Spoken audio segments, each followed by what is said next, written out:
America പല രാജ്യങ്ങളുമായിട്ടുള്ള trade വാർ, അതായത് ടാരിഫുമായിട്ട് ബന്ധപ്പെട്ടുള്ള ചർച്ചകളും ചില ആക്ഷനും റിയാക്ഷൻസും ഒക്കെ നടന്നുകൊണ്ടിരിക്കുകയാണ്.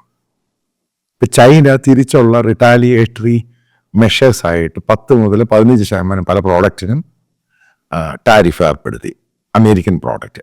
അപ്പം അതിനെപ്പറ്റി വേറെ വീഡിയോ ചെയ്യും. ഇത് ഈ വീഡിയോയിൽ പറയാൻ ഉദ്ദേശിക്കുന്നത്, ഇന്ത്യയിൽ ഉൾപ്പെടെ ലോകത്ത് പല മാധ്യമങ്ങൾ, പ്രത്യേകിച്ച് ചൈനീസ് മാധ്യമങ്ങൾ, ബ്രസീൽ മാധ്യമങ്ങൾ, റഷ്യൻ മാധ്യമങ്ങൾ, ഇവരെല്ലാം വല്ലാത്ത രീതിയിൽ ബ്രിക്സ് എന്ന് പറഞ്ഞ ഒരു കറൻസി ഉണ്ടാക്കാൻ പോകുന്നു, ഇൻക്ലൂഡിങ് സൗത്ത് ആഫ്രിക്ക. അപ്പം ആ കറൻസി ആയിരിക്കും ലോകത്തെ റൂൾ ചെയ്യുന്ന, ഡോളറിൻ്റെ വാല്യൂ ഇല്ലാതാക്കും. അപ്പം അതിനെ തുടർന്ന് മറ്റൊരു സംഭവം, അതായത് അറേബ്യൻ രാജ്യങ്ങൾ പെട്രോ ഡോളർ എന്ന് പറയുന്ന സംഭവം ഇല്ലാതാക്കുന്നു. അവർക്ക് താല്പര്യം ബ്രിക്സുമായിട്ടാണ്. ഇതൊക്കെ വാർത്തകൾ വന്നാണ്, അത് ഗ്ലോബൽ മീഡിയ ഏറ്റുപിടിച്ചു. നോക്കുക, ഇപ്പം ട്രേഡ് വാർ നടക്കുകയാണ്.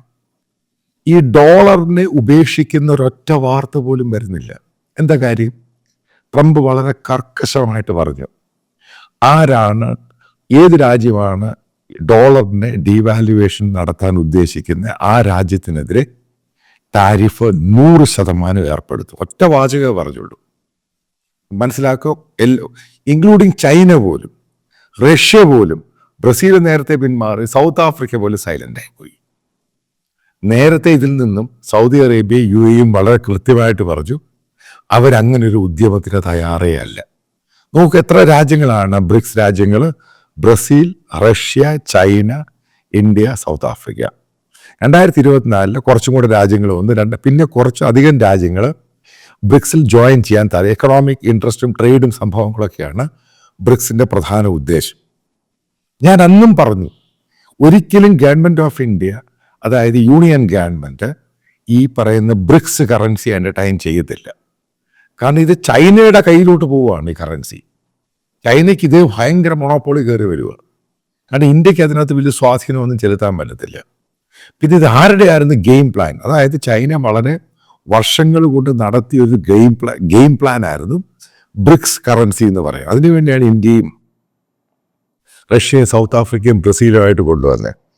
ബ്രസീലിന് വലിയ താല്പര്യമുണ്ടായിരുന്നു, കാരണം ബ്രസീൽ ഭരിക്കുന്ന ലെഫ്റ്റിസ്റ്റ് സംഭവമാണ്, പാർട്ടിയാണ്. ഇപ്പം ലുല ഇതുമായിട്ട് ബന്ധപ്പെട്ട് വലിയ വാചകങ്ങളൊക്കെ പറഞ്ഞു, പല മീഡിയയ്ക്ക് ഇൻ്റർവ്യൂ കൊടുത്തു. അപ്പോൾ ഇന്ത്യയുടെ എക്സ്റ്റേണൽ അഫയേഴ്സ് മിനിസ്റ്റർ വളരെ കൃത്യമായിട്ട് പറഞ്ഞു, ഇന്ത്യ ബ്രിക്സ് എന്ന് പറഞ്ഞൊരു കറൻസിയുമായിട്ട് മുന്നോട്ട് പോകില്ല. അതിനെ കൗണ്ടർ ചെയ്യാൻ നിങ്ങൾ മനസ്സിലാക്കുക, എന്താണ് അമേരിക്ക ചെയ്ത ഗെയിം? ബ്രിക്സിനെ കൗണ്ടർ ചെയ്യാനൊരു ഗെയിം ചെയ്ത് ഇന്ത്യയെ പിടിച്ച് മാറ്റിയിട്ട് കോഡങ്ങുണ്ടാക്കി. India, Australia, Japan, America. ഇപ്പം എന്താ സംഭവം? കോഡിന് ഇപ്പോൾ ഇൻഡോ പസഫിക്കിനേക്കാളും കൂടുതൽ താല്പര്യം വരുന്നത് ട്രേഡിലോട്ടാണ് കയറുന്നത്. അപ്പോൾ ഇത്രയും 4 രാജ്യങ്ങൾ ഒരുമിച്ച് ട്രേഡ് നടത്തുവാണെങ്കിൽ, ഇതിനെപ്പറ്റി മറ്റൊരു പത്രം, അതായത് ന്യൂയോർക്ക് ടൈംസ് പറഞ്ഞിരിക്കുന്നത്, കോഡെന്ന് പറയുന്ന രാജ്യങ്ങൾ ഈ ഏഷ്യയിലെ നാറ്റോ രാജ്യങ്ങളാണ്. അതായത് ഇന്ത്യ, ഓസ്ട്രേലിയ, ജപ്പാൻ, അമേരിക്ക. ഇത് മറ്റൊരു നാറ്റോ സഖ്യമായിട്ട് ഈ റീജിയനിൽ ഉണ്ടാകുമെന്നാണ് ന്യൂയോർക്ക് ടൈംസ് പറയുന്നത്. കാരണം അതേപോലെ ശക്തമായിക്കൊണ്ടിരിക്കുകയാണ്. അതായത് അമേരിക്കൻ പ്രസിഡന്റ് ചാർജ് ഏറ്റെടുത്ത ശേഷം ആദ്യമായിട്ട് മാർക്ക് റൂബിയോ, അതായത് അമേരിക്കൻ വിദേശകാര്യ വകുപ്പ് മന്ത്രി, ഈ 4 രാജ്യങ്ങളിലെ വിദേശകാര്യ മന്ത്രിമാരുമായിട്ട് കോൺവെർസേഷൻ നടത്തിയ ശേഷം പിന്നീട് 4 പേരും പത്രങ്ങളെ അഭിമുഖീകരിച്ചു. ആ സമയത്ത് ചൈനയുടെ കാര്യം പറയുന്നില്ല, ട്രേഡിൻ്റെ കാര്യമാണ് പറയുന്നത്. നേരത്തെ ഇതുമായിട്ട് ചേർന്ന് ഞാൻ പല വീഡിയോകളും ചെയ്തിരുന്നു. ഒരു കാര്യം ഞാൻ കൃത്യമായിട്ട് പറയാം, വരാൻ പോകുന്ന 50 കൊല്ലോ 60 കൊല്ലോ ഒരൊറ്റൊരാൾക്ക് ഡോളറിനെ തൊടാൻ പറ്റത്തില്ല. ഡോളർ അത്ര ശക്തമായിട്ട് മുന്നോട്ട്. കാരണം അമേരിക്ക ഒരിക്കലും ഡോളറിനെ വിട്ടുള്ള കളിയില്ല. ഈ പല രാജ്യങ്ങളും അമേരിക്കയെ ഡിപ്പെൻഡ് ചെയ്യുന്ന രാജ്യങ്ങളാണ്. ഇപ്പം അതുമായിട്ട് ബന്ധപ്പെട്ട് ബ്രസീൽ പ്രശ്നമുണ്ടാക്കി, സൗത്ത് ആഫ്രിക്ക പ്രശ്നമുണ്ടാക്കി. ഇപ്പോൾ സൗത്ത് ആഫ്രിക്ക ആദ്യത്തെ ഒരു സാങ്ഷൻ അവർക്ക് കൊടുക്കുന്ന US എയ്ഡ് അത് അമേരിക്ക ബ്ലോക്ക് ചെയ്തു. അതായത് സൗത്ത് ആഫ്രിക്കയും വരെ നിർത്താൻ അതിൻ്റെ ലക്ഷണമാണ് കണ്ടുകൊണ്ടിരിക്കുന്നത്. കാരണം സൗത്ത് ആഫ്രിക്ക എന്ന് പറയുന്ന രാജ്യം ഇസ്രായേലിനടുത്ത് ഇന്റർനാഷണൽ കോർട്ട് ഓഫ് ജസ്റ്റിസ് അവിടെ പ്രശ്നം ഉണ്ടാക്കാൻ ശ്രമിച്ചു.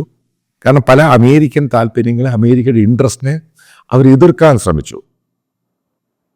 പിന്നെ ഈ ബ്രിക്സ് കറൻസിയുമായിട്ട് ബന്ധപ്പെട്ട് ഈ ചൈന നടത്തിയ ഒരു മാനുഫാക്ചറിങ് ന്യൂസ് ഉണ്ട്.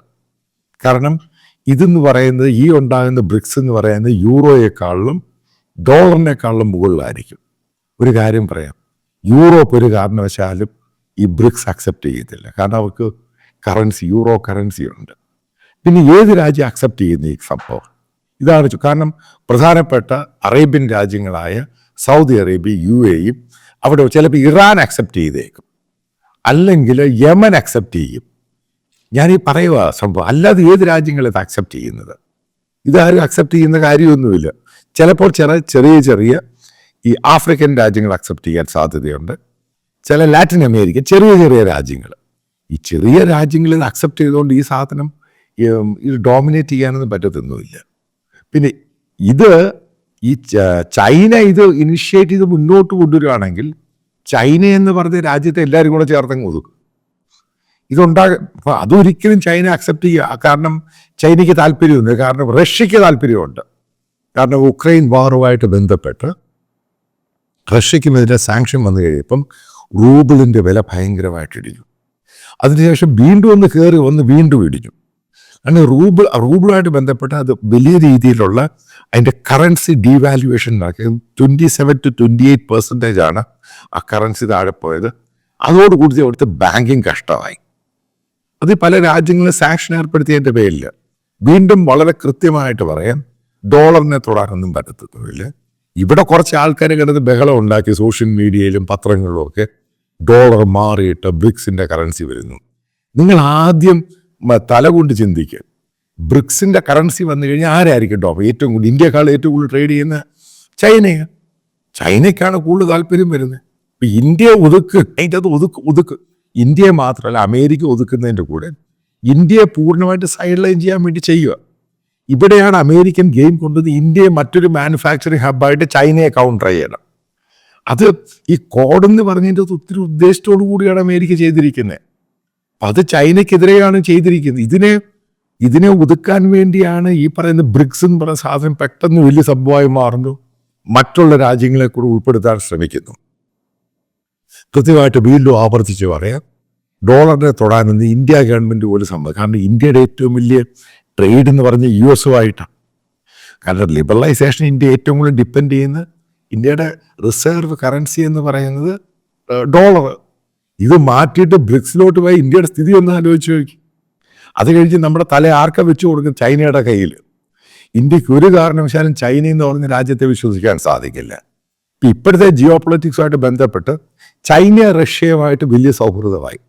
കാരണം അമേരിക്ക ചൈനയെ ഒതുക്കാൻ ശ്രമിക്കുന്നു, മറ്റുള്ള യൂറോപ്യൻ രാജ്യങ്ങൾ റഷ്യ ഒതുക്കാൻ ശ്രമിക്കുന്നു. ഇവർ ഒരുമിച്ച് വന്നു കഴിയുമ്പം ഇന്ത്യ വളരെ പൂർണ്ണമായിട്ട് ഒറ്റപ്പെട്ടു. അവിടെയാണ് കോഡിൻ്റെ അമേരിക്കയുടെയും പ്രസക്തി കയറി വരുന്നത്. ഇതെല്ലാം കൂടെ നമ്മൾ